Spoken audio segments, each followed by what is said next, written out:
সাহস থাকলে কিয়েভে আসুন পুতিনকে জেলেনস্কি। ভেনেজুয়েলায় বন্দীদের সাধারণ ক্ষমা করতে যাচ্ছেন অন্তর্বর্তী প্রেসিডেন্ট। ডলার নেই জাতিসংঘে চাঁদা চেয়ে গুতেরেসের চিঠি। ইসরায়েলকে ৩০টি অ্যাপাচি হেলিকপ্টার দিচ্ছে যুক্তরাষ্ট্র। হরমুজ প্রণালীতে মহড়া নিয়ে ইরানকে সতর্ক করল যুক্তরাষ্ট্র। ইউক্রেনের প্রেসিডেন্ট ভলোদিমির জেলেনস্কি রুশ প্রেসিডেন্ট ভ্লাদিমির পুতিনকে সরাসরি আলোচনার জন্য কিয়েভে আসার আমন্ত্রণ জানিয়েছেন। শুক্রবার সাংবাদিকদের সঙ্গে কথা বলতে গিয়ে জেলেনস্কি বলেন, পুতিনের যদি সাহস থাকে তাহলে তিনি কিয়েভে এসে আলোচনায় বসতে পারেন। তিনি জানান এটি প্রকাশ্য আমন্ত্রণ।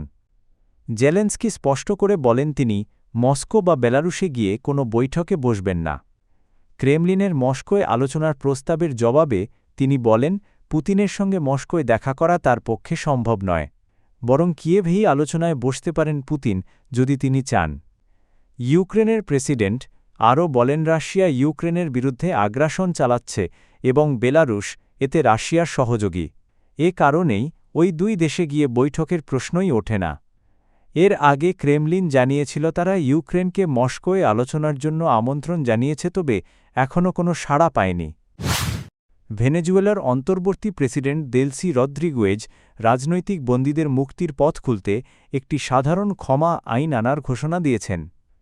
শুক্রবার টেলিভিশনে দেওয়া ভাষণে তিনি জানান, ১৯৯৯ সাল থেকে এ পর্যন্ত রাজনৈতিক সহিংসতার সঙ্গে জড়িত সব ঘটনার ক্ষেত্রেই এই আইন প্রযোজ্য হবে।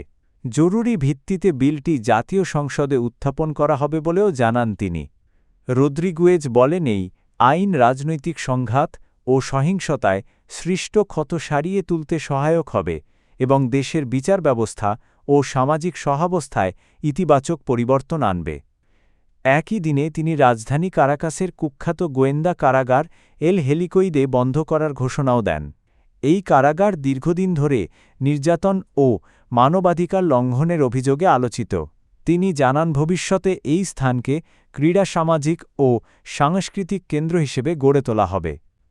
ঘোষণার সময় সেখানে বিচারপতি, মন্ত্রী, সামরিক কর্মকর্তা ও সরকারের শীর্ষ নেতারা উপস্থিত ছিলেন। তবে মানবাধিকার সংগঠনগুলোর অভিযোগ, উপস্থিতদের মধ্যেই কেউ কেউ অতীতে আটক কেন্দ্রগুলোতে নির্যাতনের সঙ্গে যুক্ত ছিলেন। সদস্য রাষ্ট্রগুলোর বকেয়া চাঁদা ও বর্তমান অর্থনৈতিক কাঠামোর কারণে গুরুতর আর্থিক সংকটে পড়েছে জাতিসংঘ। এ সপ্তাহের শুরুতে সদস্য দেশগুলোর কাছে পাঠানো এক চিঠিতে জাতিসংঘ মহাসচিব আন্তোনিও গুতেরেস এই সংকটের কথা তুলে ধরেন। তিনি সদস্য রাষ্ট্রগুলোকে জাতিসংঘের আর্থিক নিয়ম সংস্কারে সম্মত হতে অথবা সময়মতো ও পূর্ণাঙ্গভাবে চাঁদা পরিশোধের আহ্বান জানান। গুতেরেস সতর্ক করে বলেন, প্রয়োজনীয় অর্থ না পেলে জাতিসংঘের কার্যক্রম চালিয়ে যাওয়া কঠিন হয়ে পড়বে। শুক্রবার এক সংবাদ সম্মেলনে জাতিসংঘের মুখপাত্র ফারহান হক বলেন, চাঁদা পরিশোধের বিষয়টি এখনই নয়তো কখনোই নয়, এই সংকটময় অবস্থায় পৌঁছেছে। যদিও চিঠিতে কোনো দেশের নাম উল্লেখ করা হয়নি, তবে বহুপাক্ষিক সংস্থাগুলোর জন্য যুক্তরাষ্ট্রের অর্থায়ন কমানোর সিদ্ধান্তে পরিস্থিতি আরও জটিল হয়েছে।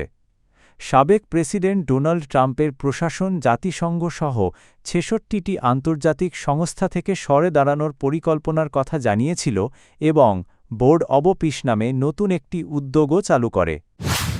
যুক্তরাষ্ট্র ইসরায়েলের কাছে প্রায় $৩.৮ বিলিয়ন ৩০টি অ্যাপাচি যুদ্ধ হেলিকপ্টার বিক্রির অনুমোদন দিয়েছে। এই বিক্রির সঙ্গে প্রয়োজনীয় সামরিক সরঞ্জামও অন্তর্ভুক্ত থাকবে। বার্তা সংস্থা এএফপি জানায়, এই হেলিকপ্টার বিক্রি ইসরায়েলের জন্য অনুমোদিত মোট $৬.৭ বিলিয়ন একটি নতুন অস্ত্র প্যাকেজের অংশ। প্যাকেজটিতে মার্কিন প্রেসিডেন্ট ডোনাল্ড ট্রাম্প দৃঢ় সমর্থন দিয়েছেন। মার্কিন পররাষ্ট্র দপ্তর এক বিবৃতিতে জানায়, যুক্তরাষ্ট্র ইসরায়েলের নিরাপত্তার প্রতি প্রতিশ্রুতিবদ্ধ। ইসরায়েলকে আত্মরক্ষার জন্য শক্তিশালী ও প্রস্তুত রাখা যুক্তরাষ্ট্রের জাতীয় স্বার্থের সঙ্গে সরাসরি জড়িত। এই অস্ত্র প্যাকেজের আওতায় আরও $১.৮ বিলিয়ন হালকা কৌশলগত সামরিক যানবাহন বিক্রির অনুমোদন দেওয়া হয়েছে। বর্তমানে গাজায় একটি নাজুক যুদ্ধবিরতি কার্যকর রয়েছে। এর মধ্যেই এই অস্ত্র বিক্রির ঘোষণা এল। যুক্তরাষ্ট্র প্রতি বছর ইসরায়েলে বিপুল পরিমাণ সামরিক সরঞ্জাম পাঠায় যার একটি বড় অংশ বিক্রির পরিবর্তে সামরিক সহায়তা হিসেবে দেওয়া হয়। হরমুজ প্রণালীতে ইরানের সামরিক মহড়াকে ঘিরে সতর্কবার্তা দিয়েছে যুক্তরাষ্ট্র। মার্কিন সেনাবাহিনী বলেছে ইরানের কোনো অনিরাপদ বা উস্কানিমূলক আচরণ তারা মেনে নেবে না। শনিবার মার্কিন সেন্ট্রাল কমান্ড জানায় ইরানের ইসলামিক রেভলিউশনারি গার্ড কর্পস আগামী ১ ও ২রা ফেব্রুয়ারি হরমুজ প্রণালীতে সরাসরি গোলাবর্ষণসহ ২ দিনের নৌ মহড়া চালানোর পরিকল্পনা করেছে। এ কারণে ইরানকে নিরাপদ ও পেশাদার আচরণ করার আহ্বান জানানো হয়েছে।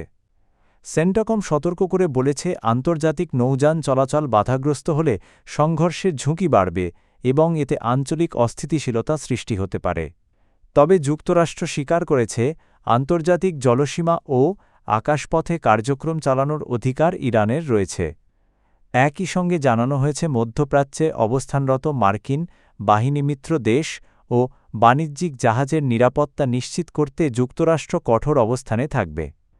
মার্কিন সেনাবাহিনী স্পষ্ট করে বলেছে কম উচ্চতায় উড্ডয়ন অস্ত্রসহ বিমান চলাচল দ্রুতগতির নৌযানের বিপজ্জনকভাবে কাছে আসা বা মার্কিন বাহিনীর দিকে অস্ত্র তাক করার মতো কোনো আচরণ গ্রহণযোগ্য হবে না।